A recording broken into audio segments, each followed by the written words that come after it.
Iisrael saatis Teheranile selge sõnumi. Sõjaline maailm on šokis. 4. märtsil 2026 tulistas Iisraeli F-35E Adir, üks maailma kõige arenenumaid varghävitajaid, alla Iraani mehitsetud lennuki. See oli esimene Iisraeli õhujõudude õhk-tabamus mehitsetud hävituslennuki vastu, alates 1985. aasta novembrist. Šokeerivaks teeb selle juhtumiskoht. Otse Teherani kohal, mitte Iisraeli piiri lähedal. See fakt tekitab kohe ebamugavaid küsimusi. Kuidas jõudsid Iisraeli varghävitajad Teherani? Miks saatis Teheran lennuki, millel polnud peaaegu võimalust 5. põlvkonna hävitaja vastu? Mida see kokkupuude õhusõja tuleviku kohta näitab? Et mõista, kuidas rakett sihtmärgini jõudis, peame uurima operatsiooni, mis viis Iisraeli hävitajad sel öönd sügavale Iraani õhuruumi. Missioon, mida väidetavalt nimetati operatsiooniks Mõirgav lõvi, sihtis olulisi objekte üle kogu Iraani. Sinna kuulusid raketirajatised, radarid ja sõjalised juhtimiskeskused, mis olid seotud proxy-jõududega. Nende sihtmärkide ründamine polnud sugugi lihtne ülesanne. Iraan on suur riik, millel on mitmekihiline õhutõrje, alates Venemaal projekteeritud radarisüsteemidest kuni õhutõrjerakettide patareideni. Iisraeli hävitajad pidid Teherani jõudmiseks läbima 100 kilomeetreid vaenulikku ala, vältides avastamist rünnakuks ja põgenemiseks. See ainuüksi ütleb meile midagi olulist. Kui Iisraeli lennukid lendaksid hetkeks Teherani kohal, näitaks see, et nad on läbinud mitu Iraani kaitsekihti. See on väljakutse Teheranile, sest Iraan on viimasel kümnendil palju investeerinud kaasaegsetesse raketisüsteemidesse, näiteks Venemaa S-300-sse, mis suudab jälgida ja hävitada lennukeid kaugelt. Samuti on Iraan investeerinud omaenda Bavar 373 süsteemi, mille kohta ametnikud väidavad, et see suudab tuvastada varglennukeid. Need süsteemid kaitsevad kriitilisi piirkondi, näiteks pealinna, ühendades radarid, raketipatareid ja juhtimiskeskused kihiliseks võrgustikuks, mis peatab ohud enne kohale jõudmist. Ja ometi pääses Iisraeli hävitaja läbi. Isegi kui radar tuvastas selle korraks, võis reageerimisaken olla liiga lühike. Just seda varglennukid ongi loodud ära kasutama. Iisraeli operatsiooni ajal hakkasid radarite operaatorid nägema signaalide fragmente, nõrgad, poolikud jäljed, mis viitasid millelegi taevas. Sellest piisas, et käivitada vastus. Ülemad käskisid hävitajad õhku tõsta Mehrabadi rahvusvahelisest lennujaamast Teherani läänes. Loetud minutitega kihutasid hävitajad stardirajal ja tõusid öisesse taevasse, et peatada oletatav sissetungija. Kuid lennuk, mille Iraan välja saatis, tekitab ise küsimusi. See oli Yakovlev Jak-130. See meenutab tavalist hävitajat. 2 mootorit, voolujoonelised tiivad ja kiiruseks sobiv kokpit. Aga Jak-130 on eelkõige õppelennuk, mis on loodud selleks, et valmistada piloote ette moodsate lennukite nagu Suhoi Su-30 või Su-35 jaoks. See õpetab radarite, avioonika ja relvasüsteemide kasutamist enne eesliini hävitajatele üleminekut. Jak-130 kannab rakette, juhitavaid pomme ja õhk-rakette, kuid selle võimekus on piiratud. See polnud kunagi mõeldud 5. põlvkonna varghävitajaga võitlema. Radar on nõrgem, kiirus aeglasem ja andurid vähem arenenud. Ühe saatmine Iisraeli F-35 vastu on nagu algaja poksija viimine meistrimatšile. Ebavõrdsus oli selge juba enne lendu. On veel üks oluline detail. Iraan on viimasel ajal korduvalt kokku puutunud drooni sissetungide ja luurelendudega. Radarite operaatorid pidasid ebatavalisi signaale droonideks, mitte varghävitajateks, mis seletab Jak-130 õhkutõusu võimekamate püüdurite asemel. Kui juhid mõistsid ohtu, võis olukord juba kontrolli alt väljas olla. Kujutage seda Iraani piloodi vaatenurgast ette. Antakse käsk kohe õhku tõusta. Iraani õhuruumis tegutseb tundmatu. Radaripilt on katkendlik, hoiatused ebamäärased, vaenlane pole instrumentidel selge. Sa tõused öötaevasse, otsides sihtmärgi, mis on sinust juba teadlik. Seal jälgib sind rünnakuks valmis Iisraeli F-35I Adir. Lahingukeskuses valitses sel ööl suur pinge. Radarioperaatorid nägid nõrku täppe ja saatsid piloodid teadmatusse lahingusse. Iga sekund luges. Isegi kui sissetungija ei teinud ühtegi lasku, on teadmine, et nähtamatu vaenlane võib olla kõikjal, on suur vaimne koormus. Kaasaegne õhuvõitlus pole ainult tehnika küsimus. Oluline on, kes suudab suure surve all infot töödelda. Siin läheb asi huvitavaks. Iisraeli F-35 on palju kohandatum kui tavaversioon. Insenerid integreerisid elektroonilise sõjapidamise süsteemid, tipptasemel sidevahendid ja Iisraeli õhujõududele ainulaadse missioonitarkvara. Hävitaja nimi on Adir, mis tähendab võimas, ja see teeb oma nimele au. Esiteks on see varglennuk. F-35 kuju on loodud nii, et radarilained hajuvad, mitte ei peegeldu otse vaenlasele tagasi. Teiseks, Endurid. Lennukil on radar, infrapunakaamerad ja elektroonilised kuulamissüsteemid. Kolmandaks, andurite ühildamine.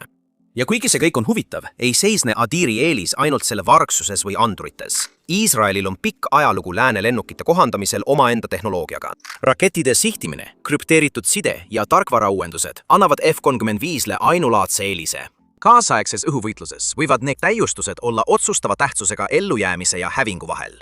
Andurite ühendamine on see, kus Adir muudab mängu tõeliselt. F-35 ühendab radari, infrapuna ja elektroonilised signaalid üheks selgeks pildiks, nii et piloodid ei pea eraldi ekraane jälgima. Sihtmärgid, ohud ja liitlaslennukid ilmuvad kõik ühele ühtsele kaardile.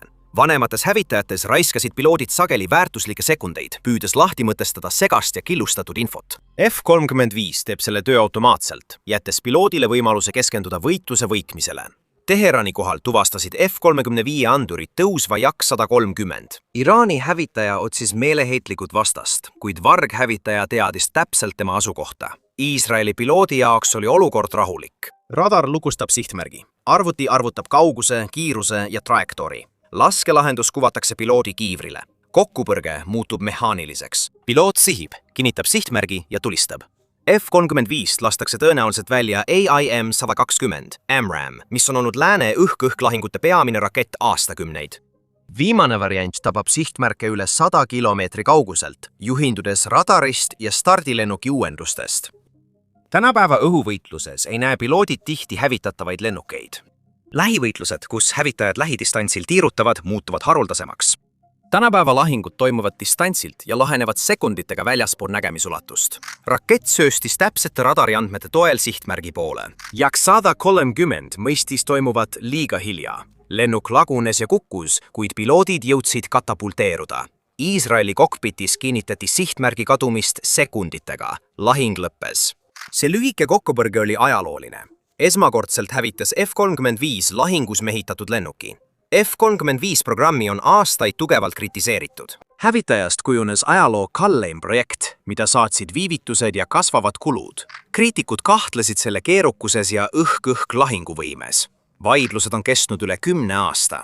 Iraani riigimeedia väidab, et on viimase aasta jooksul mitu korda alla tulistanud Iisraeli F-35 lennukeid. 2025. aasta juunis kiitlesid nad 3 varghävitaja allatulistamisega, jagades hiljem võltsitud või valesti tuvastatud pilte.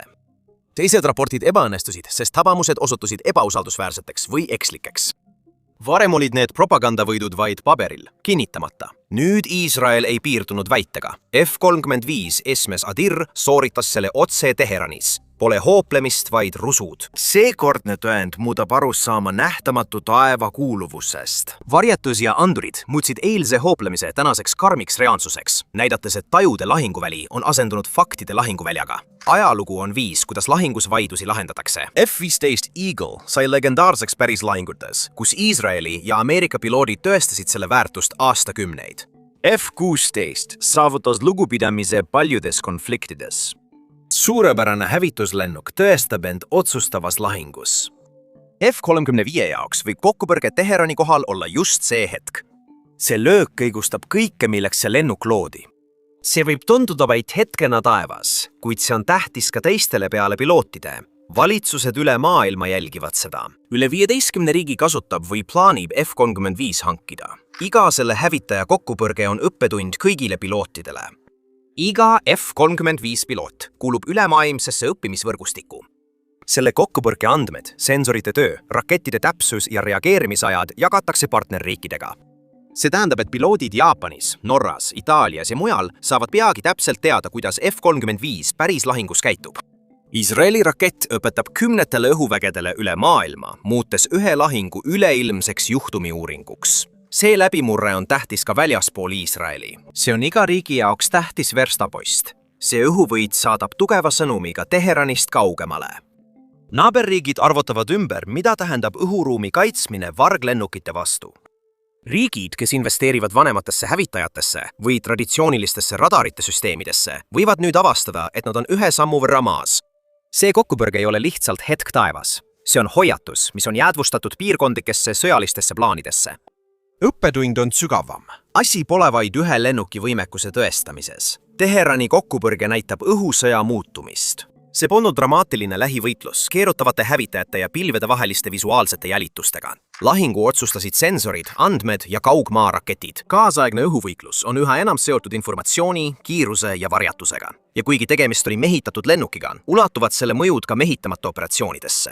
F-35 hävitajad paistavad silma mitte ainult hävitajate, vaid ka droonide ja autonoomsete süsteemide vastu. Riigid, kes kasutavad üha enam droone luureks või rünnakuteks, peavad oma tegevusviise ümber mõtlema, sest varjatus ja sensorite ühildamine tekitavad pimedad tsoonid isegi automatiseeritud kaitsesüsteemidele. Tänapäeva hävitajad on lendavad andurikeskused, mis koguvad ja jagavad radari, infrapuna ja elektroonilisi andmeid teiste lennukite ning maapealsete süsteemidega. Lahinguväli on nüüd võrgustik, kus iga lennuk aitab pidevalt uuenevat ülevaadet luua. F-35 on loodud sellesse keskkonda, muutes toorandmed kiireteks otsusteks, võimaldades pilootidel kiiremini ja täpsemalt reageerida. Õhuvõitluses määrab kiirus elu või surma.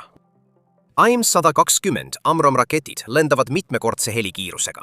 Ohu tuvastamine isegi vaid mõni sekund varem annab piloodile suure eelise. Varglennukid suurendavad seda eelist veelgi. Kui vaenlase radar sind ei tuvasta, saad ise otsustada lahingu alguse ja lõpu. See oli F-35 eelis Jak 130 ees. See oli õpikõneide vargtehnoloogiast, mille strateegilist tähtsust suurendas asukoht. See polnud piiritüli ega kõrbelahing. See toimus Teherani kohal, Iraani südames. Õhulahingud pealinnade kohal on haruldased, sest enamik õhuvõitlusi leiab aset rindel või piiridel. Allatulistamine pealinna kohal annab hoopis teise sõnumi. See näitab, et ründaja suudab jõuda riigi poliitilise ja sõjalise tuumikuni. See läbimurre on psühholoogiliselt oluline. Pealinnad sümboliseerivad võimu ja julgeolekut. Kui vaenlase lennukid saavad ka lühiajaliselt tegutseda, tekitab see planeerijatele ja juhtidele pakilisi küsimusi. Teherani või teiste suurte pealinnade kohal olid viimased õhk-õhk allatulistamised haruldased ja sümboolsed. Ajalugu näitab, et kui riik tungib teise südamesse, muutub nii sõjaline planeerimine kui ka poliitilised arvestused. Seda sündmust toovad esile ajaloolased, kui räägivad üleminekust külma sõja õhulahingutelt tänapäevastele kõrgtehnoloogilistele varglahingutele. Tagajärjed Iraanile on tõsised. Õhutõrjesüsteemid on loodud selleks, et kaitsta olulisi piirkondi, nagu pealinnad, baasid ja tähtis taristu. Neist kaitsesüsteemidest saab isegi mõneks hetkeks mööda hiilida. Nende tõhusus on kahtluse all. See sündmus hakkab domineerima Teherani sõjalises planeerimises. Võidakse vajada radarikatte uuendamist, raketivõrgustike laiendamist ja hävitajate moderniseerimist. Surve ei piirdu ainult Teheraniga. Riigid vananevate õhutõrjesüsteemidega peavad otsustama, kas uuendada radareid ja rakette või koolitada piloote kiiremini reageerima.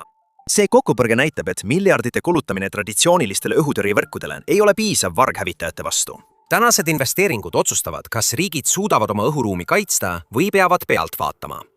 Teised riigid jälgivad toimuvat. Lähis-Ida sõjaväed analüüsivad kõike. Mitmed kasutavad juba F-35 hävitajaid ja neid lisandub veelgi. Varglennukid muudavad traditsioonilise õhukaitse vähem usaldusväärseks. Vanemad radarid on hädas nende avastamisega. Ilma kaasaegsete andriteta hävitajad ei pruugi reageerida õigel ajal. Riigid peavad oma lähenemist muutma. Mõned panustavad uutesse radaritesse varglennukite tuvastamiseks. Teised loovad integreeritud võrgud, ühendades sensoreid. Paljud kiirendavad vargtehnoloogia programme. Jõudude tasakaal taevas muutub. Sellised hetked nagu allatulistamine Teherani kohal ei tähenda vaid ühe lennuki hävitamist. Neid näitavad tulevaste konfliktide arengut. Kokkupõrge kestis vaid hetki. Üks lennuk otsis pimeduses, teine jälgis seda kaugemalt. Lastirakett. Järgnes vaikus. See lühike kokkupõrge võib saada 90 enim uuritud õhulahinguks. See näitab, kui kiiresti võib tänapäeva lahing areneda. See näitab ka, kuidas vargtehnoloogia muutub otsustavaks teguriks. Piloodid teevad endiselt lõpliku otsuse, kuid lennuk annab nüüd tohutul hulgal infot selle valiku tegemiseks. Taevast on saanud nii andmete kui masinate lahinguväli, mille keskmes on varglennukid. 4. märtsil 2026 saavutas F-35 Lightning II olulise verstaposti. Aastaid eksisteeris see peamiselt tulevase võimekuse lubadusena ja nüüd on see saavutanud oma läbimurde õhk-õhk võidus. Üks rakett, üks hävitatud lennuk. Selle hetke tähendus on palju suurem kui taevast langenud rusud. tol ööl Teherani kohal nägi maailm õhusõja tulevikku. Lennukid, mida radar ei tuvasta. Piloodid võiklevad infoga enne vaenlase nägemist. Lahingud otsustatakse ammu enne, kui hävitajad ohtuvad. Nähtamatud lennukid ja ühendatud andurid. Kokkupõrked lahendatakse enne, kui piloodid üldse teavad, et vaenlane on kohal. Üks rakett muutis arusaamu hävituslennuki võimalustest. F-35 õhk-õhk tabamus oli kiire, surmav ja otsustav. See tähendas enamat kui üks võit. See on näide 21. sajandi sõdadest. Vaiksed, kiired ja märkamatud, toimudes isegi pealinnas, mida peeti turvaliseks. Nüüdsest peavad kõik riigid vananevate lennukite, staatiliste radarivõrkude või aeglase otsustamisega olema ettevaatlikud. Vargtehnoloogia ja võrgupõhine sõjategevus on juba kohal ning Teherani taevas näitas nende võimsust.